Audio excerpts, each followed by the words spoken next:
संत रामपाल जी महाराज एक ऐसे महान संत जिन्होंने अपनी सतभक्ति, तत्व ज्ञान, करुणा और सेवा के बल पर समाज में नई मिसाल कायम की है। संत रामपाल जी महाराज की अगुवाई में उनके सभी सतलोक आश्रमों से समाज कल्याण के अद्भुत कार्यों ने समाज को सुनहरे भविष्य की एक नई उम्मीद दिखाई है। संत रामपाल जी महाराज से नाम दीक्षा लेने के बाद लाखों लोगों की लाइलाज बीमारियां जैसे कैंसर, एड्स आदि ठीक हुई। संत जी के ज्ञान से प्रेरित होकर उनके अनुयायियों ने लाखों यूनिट रक्तदान किया। संत जी ने लाखों बहन बेटियों का दहेज मुक्त विवाह करवाया।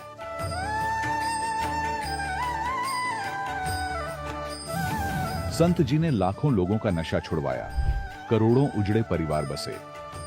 संत जी के आश्रमों में समागम के दौरान निःशुल्क नेत्र चिकित्सा, दंत चिकित्सा प्रदान की जाती है। संत रामपाल जी महाराज द्वारा समय समय पर पर्यावरण संरक्षण के उद्देश्य से बड़े स्तर पर वृक्षारोपण किया जाता है। संत जी ने जरूरतमंदों को तत्काल राहत पहुंचाने के लिए एम्बुलेंस सेवा शुरू की। संत जी अपने अनुयायियों को देहदान के लिए प्रेरित करते हैं, जिससे मानवता की सेवा और चिकित्सा क्षेत्र में सुधार हो सके। संत रामपाल जी महाराज के सभी आश्रमों में हर रोज निःशुल्क भंडारा आयोजित किया जाता है, जहां हर वर्ग, हर जाति और हर धर्म के लोग एक साथ बैठकर भोजन करते हैं।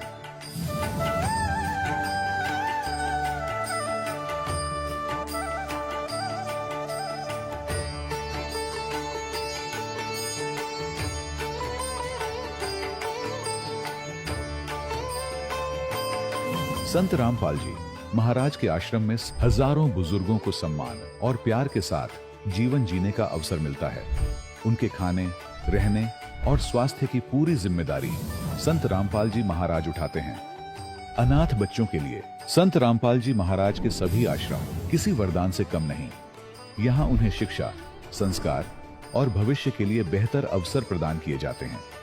चाहे बाढ़ हो, भूकंप या महामारी, संत रामपाल जी महाराज और उनके अनुयायी हमेशा ही जरूरतमंदों के लिए सबसे आगे खड़े रहते हैं।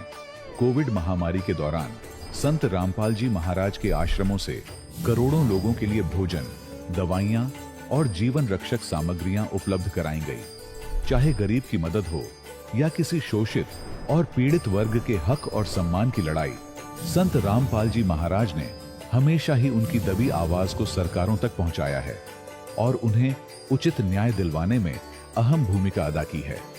समाज में आध्यात्मिक और सामाजिक मूल्यों के प्रति जागरूकता लाने में संत रामपाल जी महाराज हर कदम पर मानवता के सच्चे सेवक साबित हुए हैं। संत रामपाल जी महाराज का जीवन हमें सिखाता है कि सच्ची सेवा वही है जो निस्वार्थ भाव से की जाए। आइए हम भी इस महान सेवा के कार्य में इस महान संत से जुड़ें और संत रामपाल जी महाराज से नाम दीक्षा लेकर अपने जीवन को धन्य बनाएं।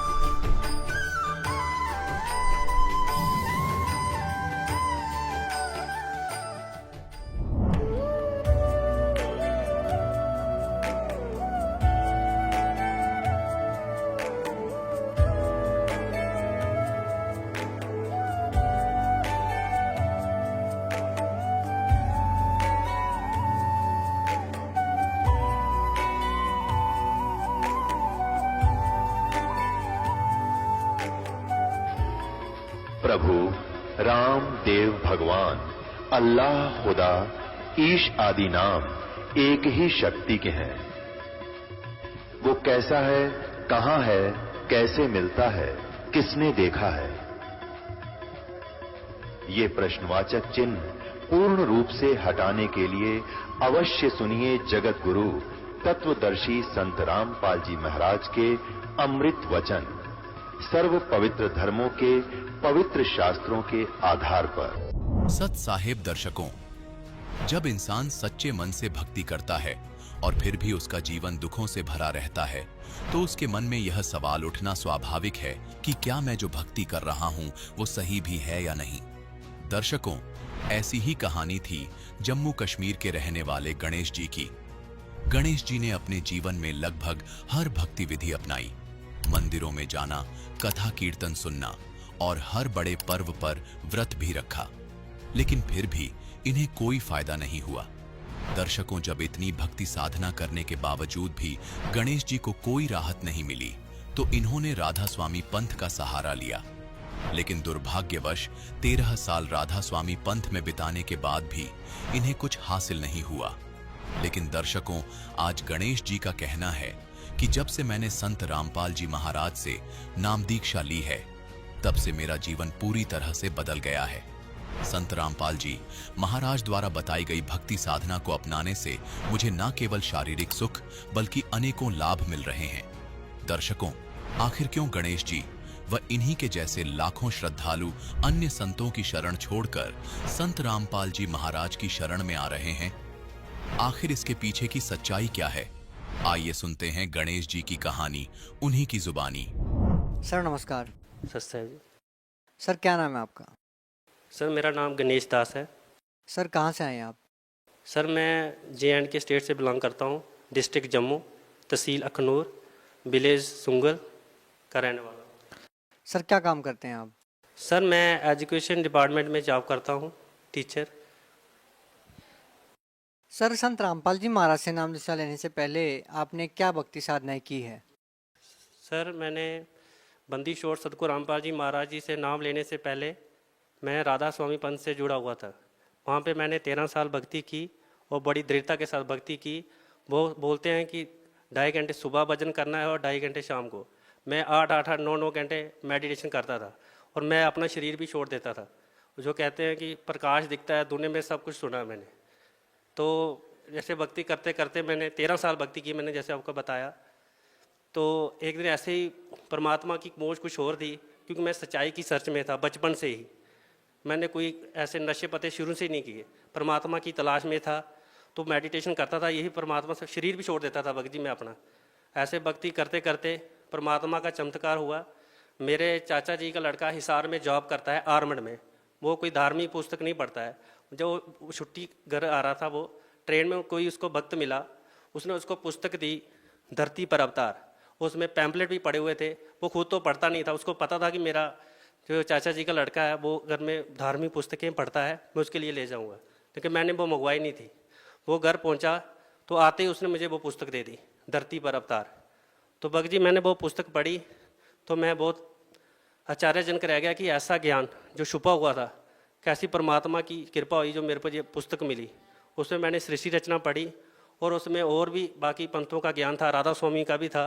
मैं राधा स्वामी से जुड़ा हुआ था। इतना मुझे पहले पढ़ा नहीं था राधा स्वामी का, लेकिन मैं राधा स्वामी में जैसे बताया था कि भजन करना है, 2.5 घंटे सुबह, 2.5 घंटे शाम में, 5-5, 6-6 घंटे भजन करता था। जब मैंने वो पुस्तक पढ़ी, उसमें पैम्पलेट में दिया भी था कि गुरु जी का प्रोग्राम आता है, मैंने बहुत देखना शुरू कर दिया।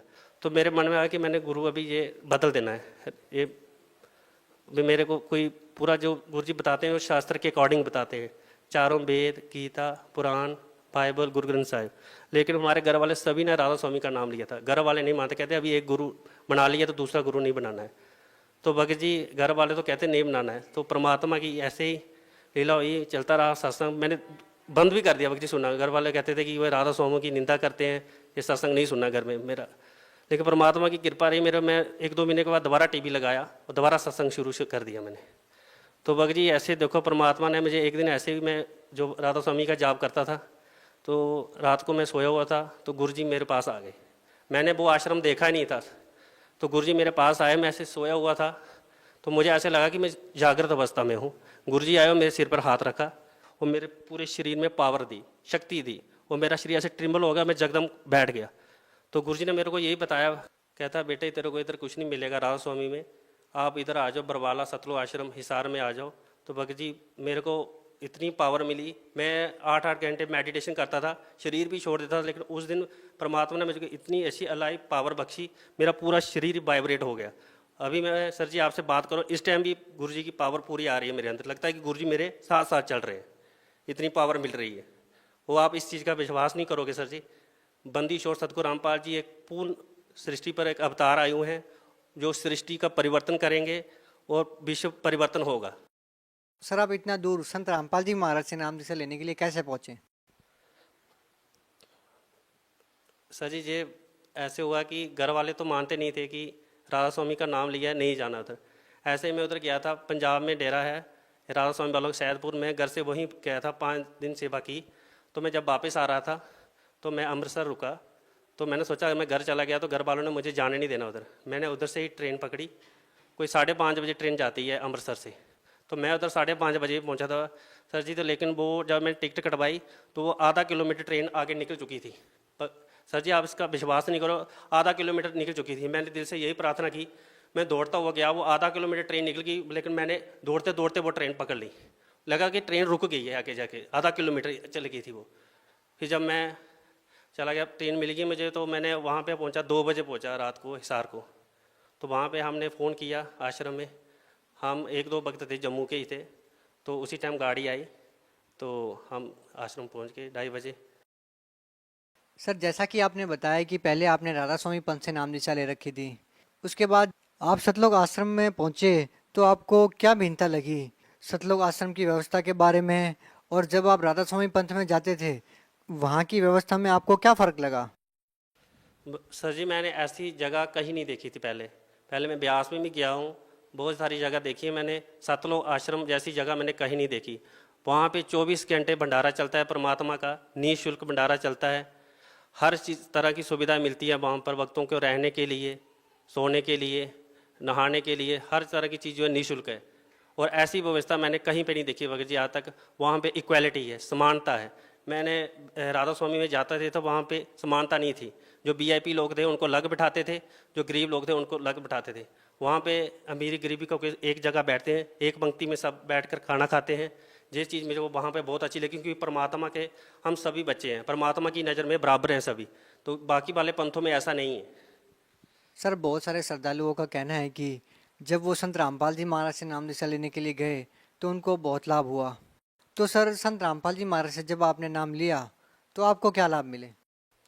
बाकी सबसे बड़ा लाभ तो ये हुआ कि हमें यथार्थ ज्ञान मिला, शास्त्रों के अकॉर्डिंग भक्ति मिली, सच्चा ज्ञान मिला, जिससे हमें कोई विश्व में कोई भी संत हो या कोई भी शक्ति हो, ब्रह्मा विष्णु, वो हमें डगमग नहीं कर सकती, क्योंकि ये सच्चा ज्ञान है। हम दृढ़ता के साथ भक्ति कर रहे हैं, हमारी दृढ़ता दिनों दिन बढ़ती जा रही है कि परमात्मा हमारे पूरे विश्व में परिवर्तन करेंगे और एक सतयुग जैसा माहौल क्रिएट होगा धरती पर, यह हमें पूरा विश्वास है। सर जी मैं जब आश्रम पहुंचा तो मैंने जब बंदी शोर सतगुरु रामपाल जी के दर्शनों के लिए लाइन पे लगे, तो जब लाइन पे गुरुजी ने सिर पर हाथ रखा, बंदी शोर सतगुरु रामपाल जी ने, जैसे मुझे घर पर फील हुआ था, जो पावर बख्शी थी गुरुजी ने घर पे, वो ही power same as it is वैसे ही वहाँ पे बंदी शोर सतगुरु रामपाल जी ने मुझे दी वहाँ पे।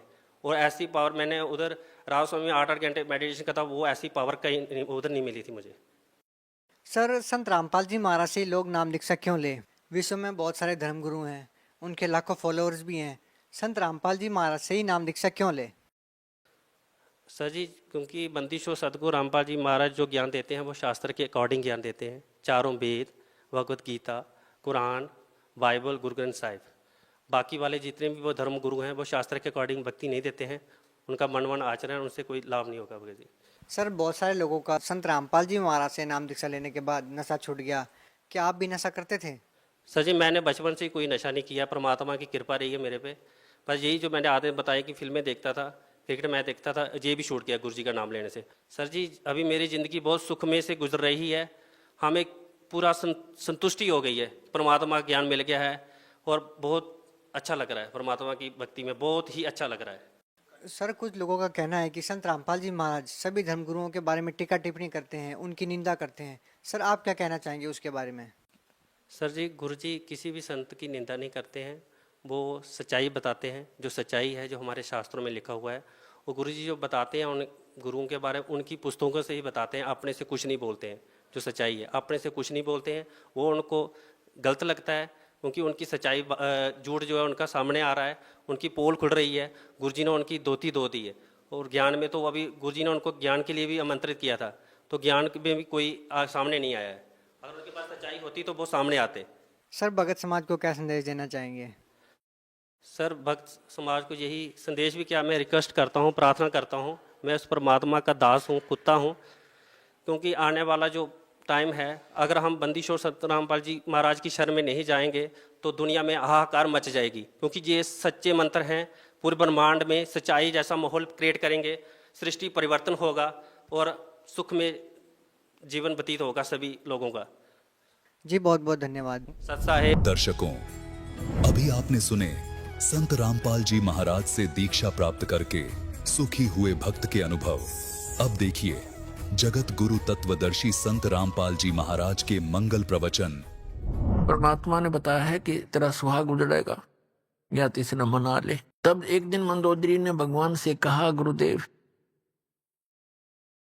आप कृपा करो, एक बार आप समझा दो मेरे पति देव को, और यदि वो आपकी बात नहीं मानेगा तो मैं उसे मराए मान लूंगी। आज से ही मैं अपने आप को विधवा समझ लूंगी अगर आपकी बात नहीं मानी उसने। आप नहीं जाओगे दाता तो मेरी आत्मा में तड़फ बनी रहेगी कि शायद गुरु जी कह देते तो मान जाते।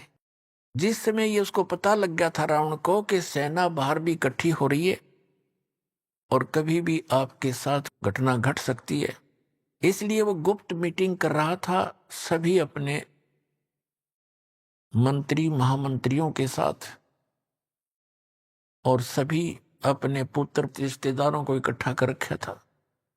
गुप्त मीटिंग चल रही थी। परमात्मा वहां पहुंच गए एक साधु रूप में, और वहां गेट के ऊपर खड़ा था गेट कीपर पहरेदार। उससे जाकर कहा कि भाई मुझे राजा रावण से मिलना है, मेरा संदेशा भिजवा दो, मैं उससे मिलना चाहता हूं। पहरेदार ने कहा कि महाराज ये रावण इतना खतरनाक आदमी है, इतना क्रोधी है, इसने आदेश दे रखा है कि अंदर का संदेश तो बाहर जा सकता है, बाहर का संदेश इस दौरान मेरे पास लेकर आने की आवश्यकता नहीं, इस तरह सर कलम कर दूंगा, कत्ल कर दूंगा। तो महाराज मैं विवश हूं।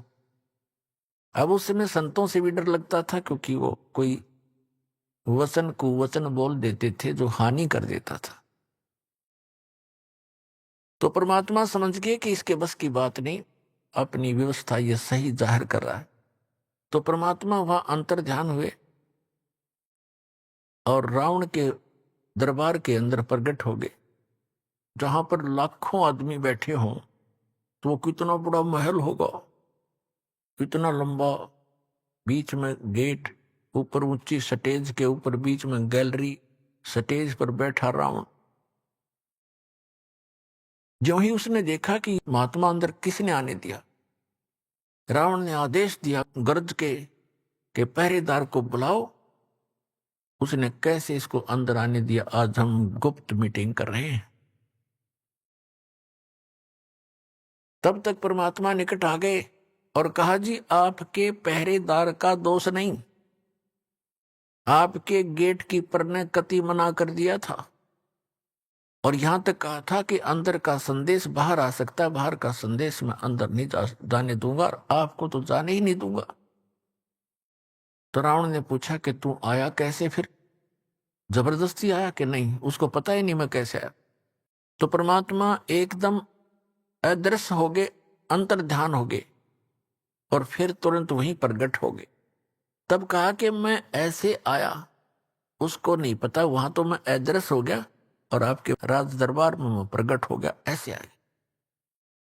तो रावण ने कहा कि बोल क्या काम आया तू, फिर तेरी खबर लूंगा, तू अंदर आ कैसे गया।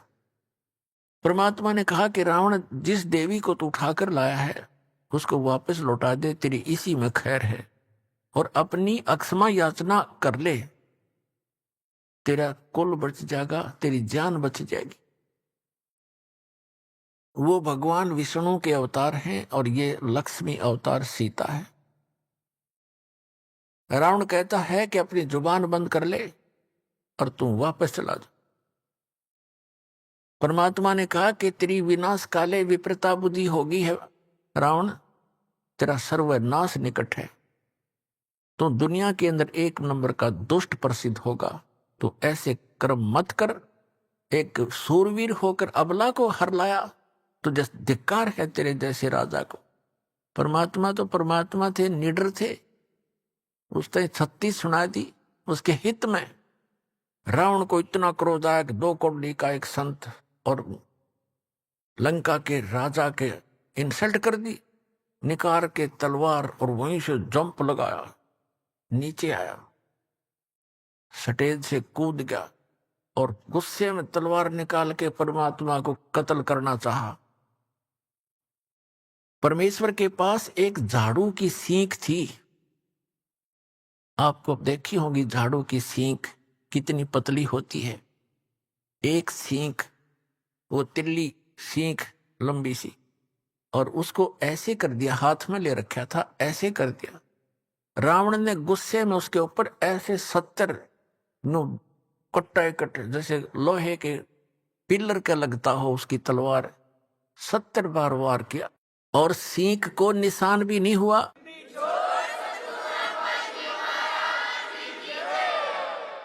और 100 जोटे खाने वाला कितना पहलवान होगा, कितना तगड़ा, पसीने आगे भाई के कांपन लग गया और खड़ा हो गया तलवार लेकर। अब उसने देख लिया ना मारे तो मरता, एक सींग का निशान हुआ तो उसका क्या बिगाड़ देगा। उसका समझ में नहीं आई कि भगवान है, ने सोचा कोई सिद्धि होगी इसके पास। जाके ऊपर बैठ गया स्टेज पर मुंह लटका के और कहने लगा कि तेने जाना हो तो जा, ना तेरी बात मैं मानू नहीं। परमात्मा बोले फिर मैं यहाँ के गड्ढूंगा तेरे पास, तेरे जैसे नालायक के पास, पर मेरे फिर आखिरी वचन सुन ले, तेरा नाश निकट है, तेरी बुद्धि भ्रष्ट हो चुकी है, तो ब्राह्मण हो कैसे जुल्म करता है। और परमात्मा के सब बच्चे हैं, सबको कहना सुनना उसका कर्तव्य बनता है, ये कहकर वहां से अंतर ध्यान हो गए। अब परमात्मा ने जाकर के वहां चंद्र विजय के घर पे बता दिया कि कह देना मंदोदरी को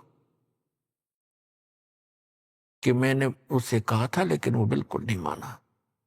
मंदोदरी वहीं आ गई कुदरती, क्योंकि बुला लाई जाकर के वो कर्मवती चंद्र विजय भाट की पत्नी, और कहा परमात्मा ठीक है, आपकी बात उसने नहीं मानी तो मेरा आज से वो मन मृत्यु मान ली उसकी। परमात्मा बोले बेटी जो आपने कहा मैंने वो कर दिया, पर वो नहीं माना। अब उस समय विभीषण भी वहां विराजमान था और दीक्षित था। उसने घर आकर बताया कि अपनी भाभी जी को बताया मंदोदरी को कि मंदोदरी आज तो मेरे भाई ने परमात्मा का कत्ल कर दिया होता, पर परमात्मा ने ऐसी लीला करी कि एक सीख ले रखी थी झाड़ू की और ऐसे कर दी, और उसने 70 बार उसको बहुत जबरदस्त ताकत से 70 वार किए, टस से मस नहीं हुई और मान्या फिर भी नहीं। तो पुण्यात्माओं कहने का भाव ये है कि फिर क्या होता है, जैसे कि आपको कथा सुनाई थी कि नल और नील नाम के 2 आपस में मौसी के बेटे थे, उनकी माताएं बहन थी। दोनों ही अपने पूर्व जन्म के संस्कारों से और प्रारब्ध के दुख से दुखी थे, कष्ट से। उन दोनों को बहुत मानसिक परेशानी भी थी, शारीरिक कष्ट भी थे, और परमात्मा कबीर जी के आशीर्वाद से वह स्वस्थ हो गए थे। फिर उनके शिष्य बनकर मुनिंदर ऋषि रूप में परमात्मा आए हुए थे। एक आश्रम कुटिया बना रखी थी, वहां वो रहा करते, सत्संग सुनने जाया करते थे, अपने घर भी आ जाते थे। जैसा कि आपको पहले भी बताया है कि उनके हाथों में समुद्र के अंदर कोई वस्तु ना डूबने का ये कैसे वो चमत्कार करामात आई थी। ये दोनों कबीर साहब के पास गए थे पहले, उससे पहले सब जगह इन्होंने अपना सारा इलाज भी करवा दिया था, और सभी ऋषि महर्षियों ने बता दिया था कि ये तुम्हारे प्रारब्ध के अंदर, तुम्हारे प्रारब्ध में लिखा है, ये दंड तुम्हें भोगना पड़ेगा, इसको कोई विश्व में काट नहीं सकता। ये तुम्हारी किस्मत में लिखा हुआ निर्धारित अंक है। लेकिन फिर भी आत्मा को मालूम है कि परमात्मा एक ऐसी शक्ति है कि वह सर्व संकट और सब पापों का नाश अवश्य कर देते हैं। इसलिए परमात्मा की खोज में संतों के पास जाते हैं, और संत ही रूप में परमात्मा आते हैं। वैसे तो हमने परमात्मा की परिभाषा ही गलत सुन रखी है। हम निराकार मानते हैं भगवान को, हमें समझाने के लिए। कबीर साहब कहते हैं कि पर्वत पर्वत मैं फिरा, कारण अपने राम, राम जैसे संत मिले जिन सारे सब काम। परमात्मा के लिए भटक रहा था, कहीं पर्वत पर कहीं गुफाओं में, लेकिन कोई संत मिला जिससे वो लाभ हुए जो भगवान दिया करता है। तो वो संत नहीं, वो स्वयं परमात्मा ही होते हैं। और ये परमात्मा आते रहते हैं अपनी प्यारी आत्माओं को परमात्मा में आस्था बनाए रखने के लिए। उनको सतमंत्र दे जाते हैं, कुछ अपने आशीर्वाद से उनकी बैटरी चार्ज कर देते हैं, पुण्य बना देते हैं, और ताकि उनमें उनके ऐसे दुख दूर कर देते हैं वो सोच भी नहीं सकते। फिर उनकी आस्था भगवान में दृढ़ हो जाती है। यही कारण रहा कि अभी तक हम परमात्मा परमात्मा कहते आए और भगवान से डरा करते, सर्व सुख पूर्व में परमात्मा से चाहा करते थे। आज से 50-60 वर्ष पहले वर्षा होती नहीं थी, होती थी भगवान से ही अर्ज करते थे तो वर्षा होती थी। कोई दुख भी होता तो हम अपने झाड़ फूक जंतर से ही मंत्र से कोशिश किया करते थे। इसलिए भगवान आते थे और ये दुख सभी प्रकार के परमात्मा दुख दूर कर सकता है। इसलिए परमात्मा जगह जगह आकर प्रकट हो जाते थे, उस क्षेत्र में अपनी महिमा बना जाते थे और उनकी महिमा बहुत वर्षों तक चलती रहती है। उन्होंने इस परमात्मा की आस्था हमारे हृदय में यहाँ इस कलयुग तक बनाकर रखनी थी। तो नल और नील परमात्मा के चरणों में पहुंचे, आशीर्वाद मात्र से वो स्वस्थ हो गए। ऐसे हो गए जैसे कभी उनका दुख था ही नहीं, किसी प्रकार का कोई कष्ट इनको नहीं हुआ। फिर उनकी आस्था दृढ़ होगी। सब जगह खड़ा होकर कहा कि हम बड़े दुखी थे, गुरुदेव की कृपा से हम सुखी हो गए। हमने तो मान लिया था कि आजीवन कष्ट उठाना पड़ेगा, लेकिन हमें नहीं पता था कि पृथ्वी पर परमात्मा आए। इस तरह के वहां उपस्थित भक्तों को जो सत्संग सुनने के लिए गए थे सबको बताया, औरों का भी दृढ़ हुआ विश्वास। तो उन्होंने, परमात्मा ने बताया बेटा सत्संग में सेवा जरूर करनी चाहिए, इसे बहुत पाप कटते हैं और आप तो बहुत पापों से ग्रस्त हो और आपको कुछ सेवा करनी चाहिए हाथ से। पुण्यात्मा, हमारे कई प्रकार के पाप कर्म हैं। कुछ ऐसे पाप हैं जो परमात्मा गुरुदेव के दर्शन से कटेंगे, कुछ ऐसे पाप हैं जो आशीर्वाद से दूर होंगे, कुछ ऐसे पाप कर्म हैं जो धर्म दान करने से ही आपको राहत मिलेगी, कुछ ऐसे पाप होते हैं जो हाथ से सेवा करने से ही आपको राहत मिलेगी, और कुछ इस प्रकार के आपके पाप कर्म हैं जो परमात्मा की भक्ति मंत्र जो दिए जाते, सतनाम और प्रथम और मंत्र, इनसे ही कटेंगे। तो ये सारा कुछ मिलाकर एक ट्रीटमेंट है आत्मा को स्वस्थ करने का और सतलोक में जाने का और यहाँ भी भौतिक लाभ प्राप्त करने का। तो ये सारा कंप्लीट कोर्स करने से ही आपको पूर्ण लाभ प्राप्ति होगी। तो उन्होंने पक्का दृढ़ निश्चय कर लिया कि जितने भी यहाँ रोगी बूढ़े वृद्ध बुजुर्ग आते हैं उनके बर्तन साफ करते हैं, उनकी, क्योंकि परमात्मा के दरबार में दुखी ही ज्यादा जाते थे। कोई रोगी था, कोई कोढ़ी था और कोई किसी बीमारी से ग्रस्त था, कोई भूतों का सताया, कोई देवताओं पितरों का सताया हुआ वहां जाते थे। तो वो क्या करते थे, बर्तन ले जाते थे, बेले थाली गिलास। उस टाइम कांसी के हृदय कांसी धातु थी और कांसी धातु का गिलास हो चाहे बेला हो चाहे थाली, वो अवश्य डूब जाता है, पानी पर तैरता ही नहीं। तो उसमें ऐसा साधन था कि पहले बर्तनों को या कपड़े धोने होते तो पानी में भिगोया करते, घंटा 2 घंटा, उनका वो मैल गल जाता, फिर साफ करा करते बर्तनों को रेत रात से।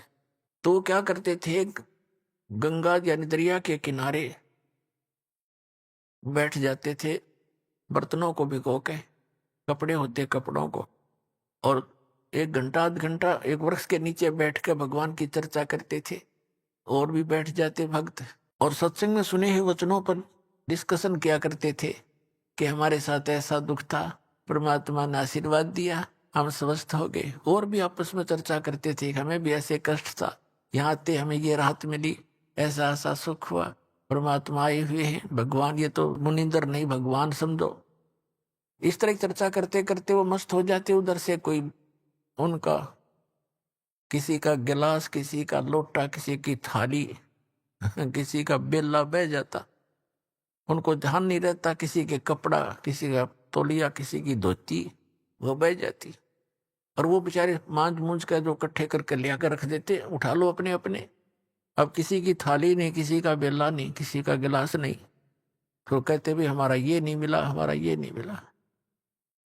तो कहते जी हम तो जितने ले गए थे उतने ले आए। तो और दूसरे जो भगत जाते थे सेवादार बर्तन साफ करने के लिए, वो बताया करते थे कि ये ध्यान नहीं देते, ये बैठ के गप्पे मारने लग जाते हैं और वो बह जाते हैं, इनको ध्यान नहीं रहता।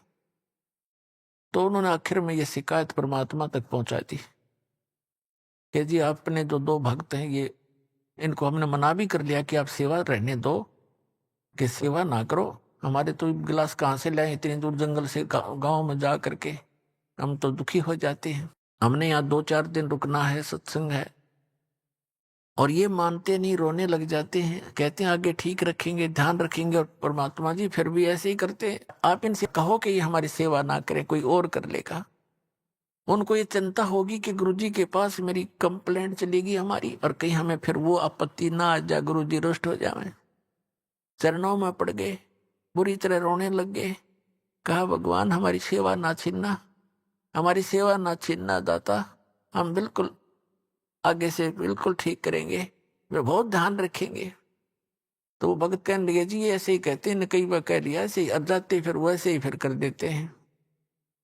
तो परमात्मा ने, वो तो जानी जान थे, कहा बेटा इनको आशीर्वाद दे देता हूं, इनके हाथ से कोई चीज भी नहीं डूबेगी, लोहे की भी नहीं डूबेगी, पत्थर भी नहीं डूबेंगे, और तुम निश्चिंत रहो, और बेटा करो सेवा। अब नल नील खुश हो गए और सावधानी बरतेंगे।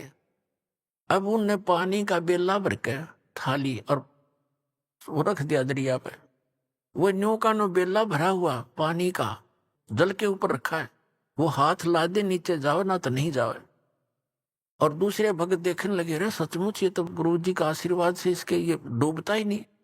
उन्होंने दूसरों ने भी कोशिश कर ली, पकड़ कर 2-2-3-3 उस बेले को बाहर खींचने की, वो थाली को पानी की भरी हुई जो तैर रही थी, उनसे हली नहीं। और वो हथलाओं जब बाहर आ जा, रखे वही सेट हो जा। तो इस तरह कई बार पत्थर भी उठा के उसमें रख के देखे, वो भी तैरने लग गए, रुक गए नो के नो वहीं पर। आधे डूब जाते थे, आधे रह जाते थे ऊपर। तो इस तरह की उनके वरदान परमात्मा ने दे दिया। वह समस्या समाधान करने के लिए कि ये सेवा भी नहीं छोड़ना चाहते, इनको सचमुच यह दिक्कत है ही, तो दोनों का बीच बिचाड़ा कर दिया।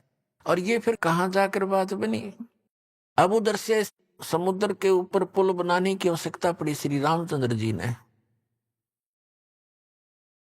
और समुद्र पर पुल बनाना कोई बालकों का खेल है। श्री रामचंद्र जी कहते 3 दिन तक घुटनों पानी में खड़ा रहा, समुद्र से याचना करता रहा, प्रार्थना करता रहा, मुझे रास्ता दे, जल्दी मुझे रास्ता दे सागर राज, मैं बहुत दुखी हूं, और ऐसे ऐसे मैंने अपनी पत्नी को छुड़वा के लाना। तीसरे दिन जब उसने देखा कि समुद्र टस से मस नहीं हो रहा है, लक्ष्मण से कहा कि मेरा अग्नि बांध दे, इस समुद्र को फूंकता हूं। ये रावण का संग पाकर अभिमानी हो गया है। अब उसने निकाल के तीर छोड़ना चाहा अग्निबाण, तभी समुद्र विपर रूप बनाकर बाहर आ गया। श्री राम से कहने लगा कि भगवान ऐसा अनर्थ ना करो, यदि आपने इस जल को फूंक दिया, मुझे फूंक भी दिया, तो ये गड्ढा बन जाएगा, आप फिर भी सफल नहीं हो सकोगे इसमें से जाने के लिए, और बहुत बड़ा संसार बसा हुआ जीव जंतु, आपको पाप लगेगा। ऐसा काम करो कि लाठी भी ना टूटे और सर्प भी मर जा। तो श्री रामचंद्र जी ने कहा कि फिर ऐसा कौन सा उपाय है बताइए। आपकी सेना में ये नल नील और भी पहुंच गए वहां पर, फिर तो सारे जंगल में जितने रहा करते थे कुछ सब इकट्ठे हो गए, लाठी ले गए। ये भी वहां गए हुए थे उस सेना में। विपर रूपधारी समुद्र ने कहा कि आपकी सेना में नल और नील नाम के 2 ऐसे कारीगर भी हैं, वह शिल्पकार भी थे, जैसे मकान बनाने वाले। 2 ऐसे सैनिक हैं आपकी सेना में, उनके हाथों में उनके गुरुदेव द्वारा दी गई ऐसी शक्ति है कि पत्थर भी तैर जाएंगे, कोई वस्तु नहीं डूबती, वो पत्थर रख, कोई चीज रख दे और वो तैरती रहती है। और चाहे उसके ऊपर कितना बलशाली व्यक्ति खड़ा हो जाए, वो डूबती नहीं, ताकतवर वजनदार। तो श्री राम ने कहा भी नल नील को बुलाओ। नल नील आए, उनसे कहा कि भाई एक ट्रायल दो, अपनी कोई पत्थर रखकर दिखाओ, आपके हाथों में करामात बताई है हमने और हमें जरूरत है यहाँ पुल बनाने की। नल और नील दोनों अभिमान में आगे। ये महाराज जीव ने उसने सोचा कि यदि हम अपने गुरुजी को याद करेंगे, मंत्र जंत्र करेंगे, अपना मंगलाचरण, तो श्री रामचंद्र जी ने सोचेंगे ये तो कहीं भगवान की स्तुति करके इन्होंने शक्ति प्राप्त की है। यानी अभिमान आना था, ऐसे ही काम बिगड़ा करता है, किसी प्रकार भी हो जाए गड़बड़। उन दोनों ने उस दिन तुरंत पत्थर उठाए। अहम था उस दिन, उन्होंने वैसे तो पत्थर उठा कर रखे करते थे, कोई कुछ भी चीज रख देते। उस दिन उनके अंदर एक विशेष दोष था मन में, इसलिए फेल हो गए। पत्थर उठाए रखे, दोनों के डूब गए। अब उनको तो कॉन्फिडेंस था कि अवश्य तैरेंगे, और लाइट आ गए, फिर दूसरे भी डूब गए, फिर लाइट आ गए, वो भी डूब गए। अब श्री रामचंद्र जी समुद्र की तरफ देख रहे थे, मानो ये कहना चाहते हैं कि आप झूठ बोल रहे थे। उसी समय उस विपर रूपधारी समुद्र ने कहा कि नल नील, तुमने अपना सतगुरु याद नहीं करे, उनको याद करो। तो उनका बात याद आएगी। फिर उन्होंने परमात्मा को याद किया, और वो तो आना ही था, क्योंकि श्री रामचंद्र भी दुखी, रावण का अंत आए लिया था, उसकी टिकट भी कटवानी थी, और वहां आए क्योंकि ब्रह्मा विष्णु महेश भी उसी के तो बच्चे हैं, परमात्मा के। सूक्ष्म वेद में कहा कि राम कृष्ण सतगुरु सहजादे और भक्ति हेत न हुए प्यादे। उस परमात्मा के ही बच्चे हैं, ये भी सहजादे हैं, हमसे अच्छी आत्माएं हैं ब्रह्मा विष्णु महेश। तीनों देवा कमल दल बसे, ये ब्रह्मा विष्णु महेश, और प्रथम इनकी वंदना फिर सुन सतगुरु उपदेश। तो परमात्मा अपने बच्चों के दुख को देखता है। श्री राम के दुख को देखकर वहां पहुंचना ही था, और नहीं आते, क्योंकि नलनील का अगर से काम बन जाता तो उन्होंने आना ही नहीं था। कि उन्होंने रजाई न्यों बख्शी थी, पर हम कर्म ही ने बिगाड़ देते अपनी सारी कहानी को। तब देखा कि सामने मुनिंदर ऋषि आ रहे हैं। कुदरती नजर पड़ी सैनिकों की, उन्होंने कहा कि ये ऋषि जी आ रहे हैं, कौन है? नलनील कहने लगे ये तो हमारे गुरुदेव आ गए, देखो हमारी पुकार सुन ली। और इतने में परमात्मा निकट आगे, नल और नील ने चरणों में प्रणाम किया। श्री राम और लक्ष्मण और सभी ने हनुमान तक आके उनके चरणों में नमन किया। तब श्री रामचंद्र जी ने कहा कि ऋषिवर, आपके इन बच्चों के हाथों में आज वो शक्ति नहीं रही, मेरा दुर्भाग्य है, और मुझे आवश्यकता है कि समुद्र पर पुल बना के मैं लंका में जाऊं। रावण सीधी बातों से नहीं मान रहा, उससे युद्ध करना पड़ेगा और सीता को छुड़वाऊं। भगवान दया करो मुझ पर। जब आप अपने बच्चों को, अपने शिष्यों को शक्ति दे सकते हो, मेरे पर भी दया करो, कोई वरदान दो, मुझे भी मेरा ये कठिन कार्य सुलभ करो। तो परमात्मा ने कहा कि अब इनके हाथों में यह शक्ति रहेगी भी नहीं, क्योंकि इनके अंदर अभिमान छा गया। अब परमात्मा कहते हैं कि जैसे माता गर्भ को रख है यतन बना, और ठेस लगे ते अक्षीण होए, तेरी ऐसे भक्ति जावे। जैसे किसी बहन को, बेटी को गर्भ रहा हो, अब वही जानती है उस गर्भ की कीमत को। रात्रि के समय भी, करवट लेते समय भी ये सोचती है, हे भगवान कहीं मेरे बच्चे के दाब ना लग जा। रात को भी ऐसे चिंता से उठकर बैठती है, कहीं करवट ना ले ली गई हो। ऊंचे नीचे में पैर रखते समय भी सोचती है, कोई वजन उठाती है तब भी ध्यान रखती है, ताकि मेरा गर्भ रूपी लाल सफल हो और मुझे बच्चा प्राप्त हो। तो परमात्मा कहते हैं ऐसे आपको जिस दिन से मंत्र प्राप्त हुआ है, उस दिन से आपकी आत्मा के अंदर भक्ति रूपी ये लाल गर्भ प्रारंभ हो गया है। और इसको इतना सतर्क रहना पड़ेगा, आपने इसको ऐसे रखना पड़ेगा जैसे माता गर्भ को रखे यतन बना, और ठेस लगे तो अक्षीण होए, तेरी ऐसे भक्ति जावे। तो उन्होंने भक्ति नाश किया, गुरु जी की से आस्था हटी, अभिमान घर कर गया। अभिमान इस जीव का सबसे बड़ा शत्रु है। अहंकार के अंदर जीव मार खाता है। और जीविका के अहंकार से आप प्रधानमंत्री बना हो, चाहे सारी पृथ्वी का राजा हो, 1 मिनट में अधरंग पैरालाइसिस हो जा, बांका मुंह हो जा, हाथ उठे नहीं, मक्खी मुंह में गब्बड़े और लकड़े, खा कभी मान इसका मिट्टी का। हमारे को कालना अज्ञान से इतना मूर्ख बना दिया कि हम इस मिट्टी का भी मान कर लेते हैं, अपने को सुपीरियर मानने लग जाते हैं। हमारी बुद्धि भ्रष्ट कर रखी इस काल ने। तो श्री रामचंद्र जी ने कहा कि भगवान फिर मेरे ऊपर तो बड़ी आपत्ति आई है, कुछ दया करो, एक पुल बन जाए इस पर, समुद्र के ऊपर। तो परमेश्वर ने कहा कि आओ मेरे साथ साथ। हाथ में एक सोटी ले रखी थी, डोगा जैसे आजकल बूढ़े रखा करें सोटी, वैसे भी रखते हैं जैसे कोई कुत्ते बिल्ली से बाहर जाते हैं तो रख लेते थे। वो एक सोटी थी, डंडा था, उसके साथ ऐसे लाइन खींच दी, रेखा एक बहुत बड़े पहाड़ के चारों तरफ गए, और कहा कि इस रेखा के अंदर अंदर के पत्थर उठा लीजिए, ये सब हल्के कर दिए हैं, इससे अपना पुल बनाओ, बन जाएगा। अब वो पत्थर उठाए गए, उनकी ट्रायल ली गई, बिल्कुल आसानी से ऊपर तैर जाते हैं। अब नरनील दोनों शिल्पकार भी थे, उन्होंने उनको काट तराश के एक दूसरे में फंसा के भी ऐसे एडजस्ट कर किए उन्होंने। इतना योगदान उनका फिर भी रहा, लेकिन वो परमात्मा कबीर जी की कृपा से मुनिंद्र रूप में आए, भगवान की दया से समुद्र पर वो पुल बनाने में श्री रामचंद्र जी सफल हुए थे। जगत का पेखना पेख्या धनी का, नाम ना लेखा जगत का, पेखना पेख्या धनी का, नाम ना लेखा।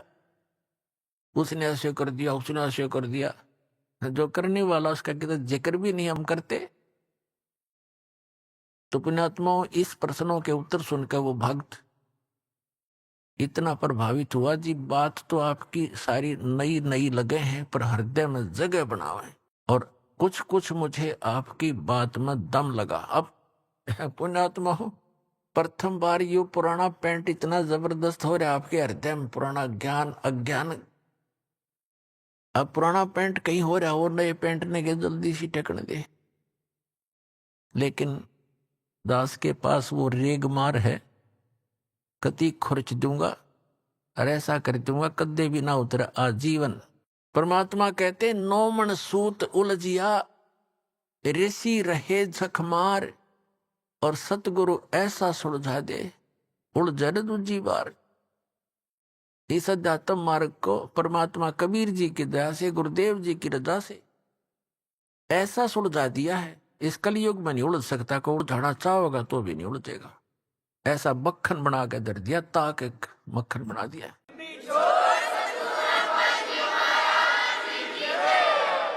अपनात्मा,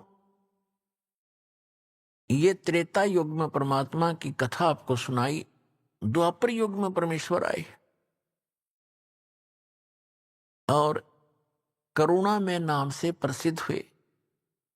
एक बाल्मीक था भिक्षु नाम का, और उसकी पत्नी थी गोदावरी, और वो निसंतान थे। उनको परमात्मा ऐसे ही कमल के फूल पर मिले थे, शिशु रूप धार करके। उनके घर पे प्रवेश होने से वो बाल्मीक कहलाए। अब ये जाति तो हमने बना रखी, भगवान के लिए सब जीव बराबर हैं, एक जैसे हैं। वो तो दृढ़ भक्त अच्छी आत्मा चाहे किसी मजहब जाति धर्म में हो वहीं पहुंच जाते अपने बच्चों के लिए, क्योंकि सारे उसके बच्चे हैं। एक ब्राह्मण था गंगेश्वर, और उसका पुत्र था गणेश, और एक सुदर्शन भक्त था वाल्मीकि जाति में। वो परमात्मा का भक्त बना जब करुणा में नाम से आए हुए थे। सुदर्शन नाम का एक भक्त था, और उधर से वो गणेश नाम का ब्राह्मण का लड़का था, वो भी कबीर परमेश्वर का शिष्य हुआ। और द्वापर युग में ब्राह्मण की कीमत अलग बहुत ज्यादा होती थी। तो गंगेश्वर नाम का जो ब्राह्मण था, वो इस बात से घना दुखी था कि मेरा बेटा ब्राह्मण का लड़का एक वाल्मीकि का चेला बन गया, मेरी तो इज्जत का नाश कर दिया इसने। उसने परमात्मा को भी बहुत भला बुरा कहा, अपने पुत्र को भी बहुत कहा प्रताड़ित किया। फिर वो बच्चा मान्या नहीं, वो उनका एक परम भक्त बना। जो सुदर्शन नाम का वाल्मीकि जाति में जन्म था जिस बच्चे का, उसने परमात्मा का ज्ञान समझा और स्वीकार किया। और उस सुदर्शन के माता पिता बहुत विरोध किया करते थे। वो श्री विष्णु जी के पुजारी थे और परमात्मा के उस ज्ञान को उन्होंने नहीं माना, लेकिन सुदर्शन जी ने बहुत अच्छे तरह से समझा। एक दिन क्या हुआ कि सुदर्शन जी ने बहुत प्रार्थना की और कहा, भगवान मुझे वो लोक दिखा दो जहां जिसकी आप चर्चा किया करते हो। परमात्मा बोले, बेटा जो मैं बता रहा हूं सो विश्वास कर ले भाई, गुरु के वचन पर विश्वास करना चाहिए। अच्छा जी, जैसे आपकी इच्छा। लेकिन वो जान गए कि इसके हृदय में जो वस्तु है, इसके डिमांड है, वह पूरी ना होगी तो यू नहीं मानेगा। तो परमात्मा ने कहा ठीक है। एक दिन परमात्मा बैठे थे, चल तुझे सतलोक दिखाऊं। अगर जी ले चलो। उनको सतलोक ले गए। एक रूप में वही बैठे हैं, वो उनकी आत्मा को लेकर सतलोक ले गए। 3 दिन और 3 रात तक वो लड़का बेहोश पड़ा रहा, सुदर्शन। अब उधर से उसके माता पिता को पता चला कि ऐसे ऐसे वो करुणा में, करुण कहा करते परमात्मा का, करुण ने पता नहीं क्या जंतर मंतर कर दिया और मेरे बच्चे को बेहोश कर दिया। अब परमात्मा के माता पिता के पास भी जाकर उलाने देने गई वो उसकी माता सुदर्शन की, कि तेरे बेटे ने मेरा बेटा मार दिया, इसने पता नहीं कि जंतर मंतर कर दिया। कबीर साहब को उसकी माँ समझाने लगी, करुण जी को, करुणामय जी को, कहने लगी बेटा तने क्या कर दिया। उसके लड़के का इकलौता पुत्र था। अब उसका भी नहीं पता था इस बात का, वो भी आ गई वहां शोक व्यक्त करने के लिए। और भी इधर उधर के लोग इकट्ठे हो गए, डॉक्टरों को दिखाई, झाड़ फूक करवाने लग गए, कुछ नहीं हुआ। तो तीसरे दिन परमात्मा उसको लेकर वापस आए। उठते ही कहता है, सारे इकट्ठे हो रहे रिश्तेदार तक, वो करुण कहाँ है, करुण कहाँ है, वो तो भगवान है, वो तो परमात्मा है, करुण कहाँ है। उठकर चल पड़ा, परमात्मा के घर पहुंच गया। अब घर वालों को तो खुशी हुई कि चलो हमारा बालक जीवित हो गया, कुछ भी कहता रहो।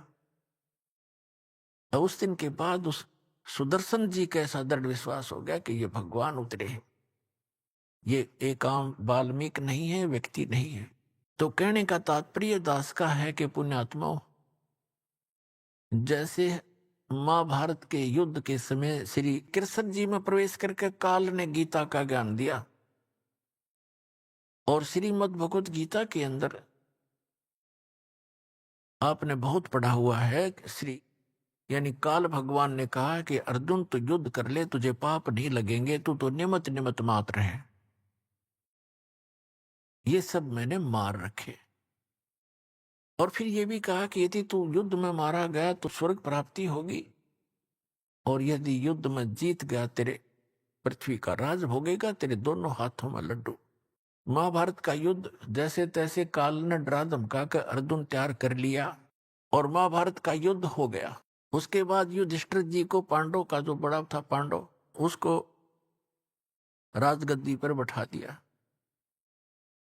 उसमें करोड़ों बहनें विधवा होगी, कई करोड़ अनाथ बालक हो गए, उनके बच्चे बेटा बेटे। 18 करोड़ व्यक्ति सैनिक मारे गए, तो उनकी कितनी पत्नियां विधवा हुई होंगी और कितने बच्चे अनाथ हुए। युधिष्ठिर राजगद्दी पर बैठ गया। अपने आत्माओं, परमात्मा कहते हैं, मन तू पावेगा अपना किया रे, भोगेगा अपना किया रे। अपना कर्म का भोग तुझे भोगना पड़ेगा जब तक परम संत की शरण में नहीं आएगा। तुम कौन राम का जपते जापम, तात कटे ना ये तीनों तापम। तुम कौन भगवान का जाप जपते हो, नाम जपते हो, जिससे तुम्हारे ये 3 ताप भी नाश नहीं हो रहे। 3 ताप के अंतर्गत कौन से आते हैं? जैसे कोई किसी पर जंतर मंतर कर देता है, कोई किसी को श्राप दे देता है, कोई किसी के घर प्रेत छोड़ देता है, कोई प्रेत आत्मा बाधा करती है, प्रेत बाधाएं हो जाती। ये 3 ताप होते हैं।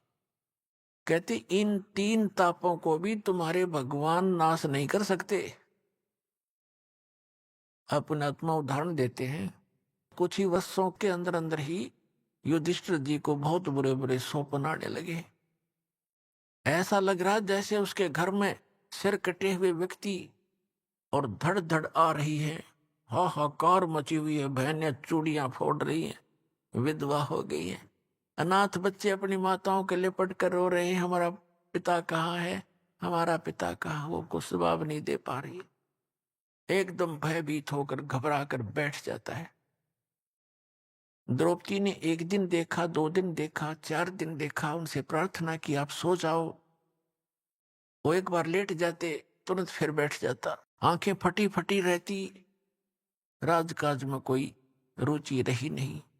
द्रौपदी ने उन 4 पांडवों से कहा कि आपके भैया के ऊपर कोई आपत्ति है, कोई राज की समस्या है, तुम पूछिएगा। उन 4 ने प्रार्थना की कि भैया आपको कोई ऐसी समस्या है तो हमें भी साथ लो। कहते हैं अपने मन का दुख बताने से बट जाता है, कुछ बताओ क्या कहानी है। उन्होंने बड़ी मुश्किल से बताया कि मुझे ऐसे ऐसे भयंकर स्वप्न आते हैं। अब श्री कृष्ण जी उनके धार्मिक गुरु थे, जिसमें महाभारत का युद्ध कराया उस समय इसके अंदर काल प्रवेश था और वो अपना करवा के नाश निकल गया। इसने कहा कि गीता अध्याय नंबर 4 के श्लोक नंबर 9 में कि मेरे कर्म और जन्म अलौकिक है। विष्णु पुराण के अंदर 2 ऐसी कथाएं हैं कि एक समय असुरों का और सुरों का, देवताओं और राक्षसों का युद्ध हो गया। अभी आपने सुने संत रामपाल जी महाराज के मंगल प्रवचन। आइए अब सुनते हैं संत रामपाल जी महाराज से नाम दीक्षा लेकर सतभक्ति करके अद्भुत लाभ प्राप्त करने वाले अनुयायी के विचार। दर्शकों, जब कोई सच्चे मन से भक्ति करता है लेकिन फिर भी उसके जीवन में दुख कम नहीं होते बल्कि और बढ़ते जाते हैं, तो उसका विश्वास भगवान के ऊपर से डगमगाने लगता है। दर्शकों, ऐसी ही कहानी थी दिल्ली के रहने वाले हरिकिशन जी की। हरिकिशन जी ने अपने जीवन में हर भक्ति मार्ग को आजमाया, हर धार्मिक अनुष्ठान को किया, लेकिन इन्हें कहीं से भी लाभ नहीं मिला। लेकिन दर्शकों, आज हरिकिशन जी का कहना है कि जब से मैंने संत रामपाल जी महाराज से नाम दीक्षा ली है, तब से मेरा जीवन पूरी तरह सुखमय हो गया है। संत रामपाल जी महाराज की कृपा से अब मेरी नशे की लत हमेशा के लिए खत्म हो गई है। मैं और मेरा परिवार आज पूर्ण रूप से सुखी है। दर्शकों, आखिर कैसे लाखों लोगों का नशा केवल संत रामपाल जी महाराज से नाम दीक्षा लेने के बाद छूट जा रहा है? आखिर इसके पीछे की सच्चाई क्या है? आइए सुनते हैं हरिकिशन जी की कहानी, उन्हीं की जुबानी। सर नमस्कार। नमस्कार सर। सर क्या नाम है आपका? मेरा नाम हरिकिशन दास है। सर कहाँ से आए आप? बरवाला गांव, दिल्ली से जी। सर संत रामपाल जी महाराज से कब जुड़े आप? मैं संत रामपाल जी महाराज से 2014 में जुड़ा जी।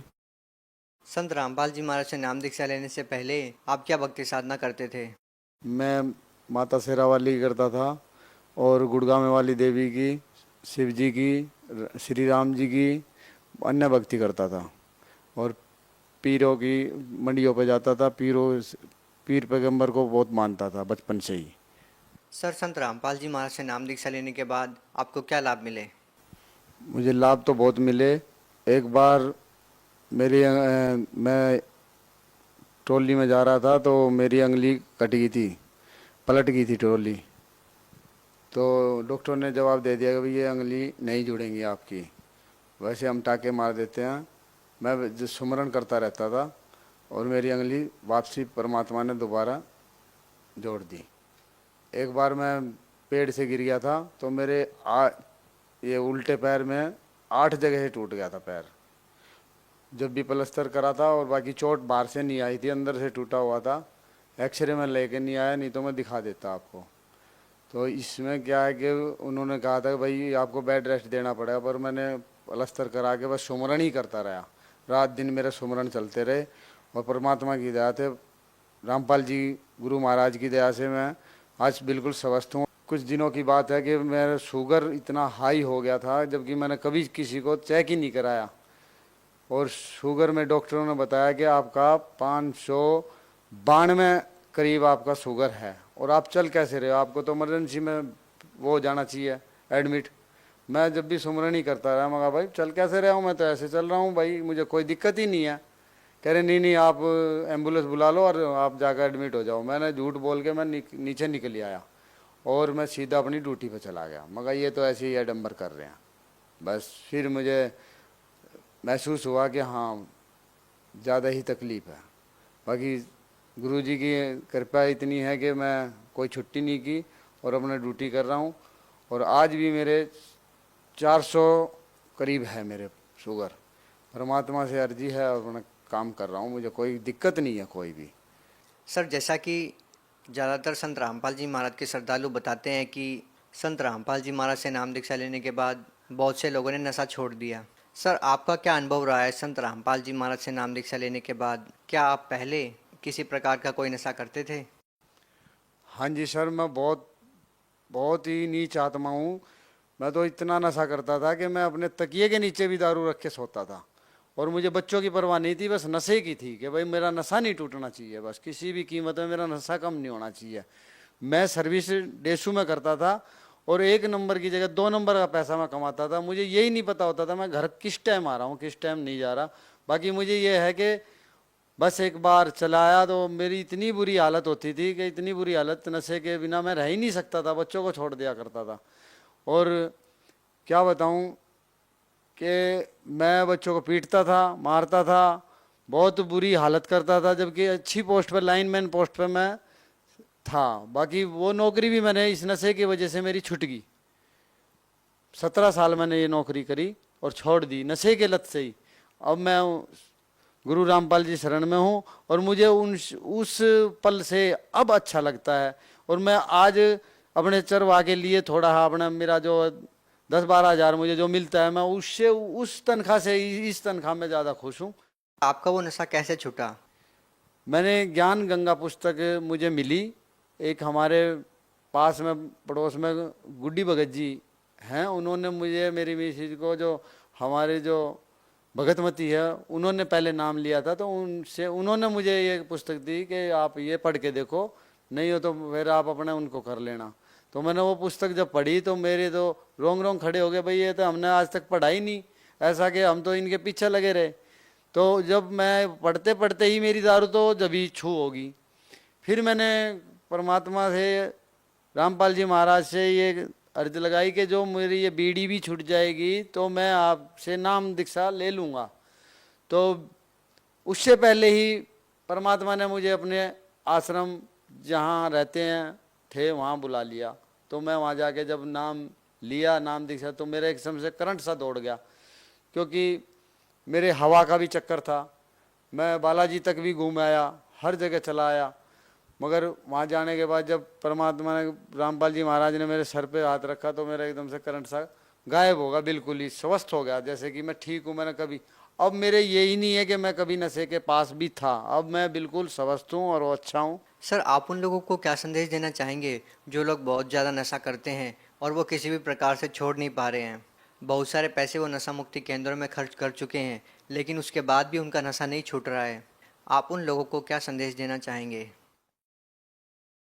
देखो जी, हम तो क्या संदेश दें, परमात्मा रामपाल जी महाराज ही के जो नीचे पट्टी आती है उसमें नंबर होते हैं, उनको पढ़ो और सत्संग देखो, चैनल पर आते हैं और उसमें अपना देखो। और मैं तो बहुत बुरा था, मैंने तो उसको देखने के बाद मैं जब इतना अच्छा होगा तो सभी, मैं तो ये कहता हूँ सभी के चूल्हे जलें और सभी अपने उनके पास आए और नाम दीक्षा लें और कल्याण कराएं। बहुत बहुत धन्यवाद। सत साहिब।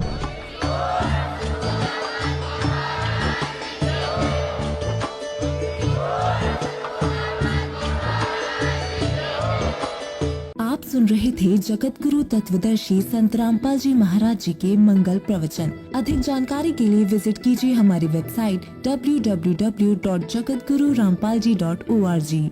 संत रामपाल जी महाराज जी के शुभ आशीर्वाद से पूरे विश्व भर में 500 से भी ज्यादा नाम दीक्षा केंद्र हैं, जिन पर संत रामपाल जी महाराज जी द्वारा ऑनलाइन निशुल्क नाम दीक्षा दी जा रही है। अपने नजदीकी नाम दीक्षा केंद्र का पता करने के लिए संपर्क करें 8222880541।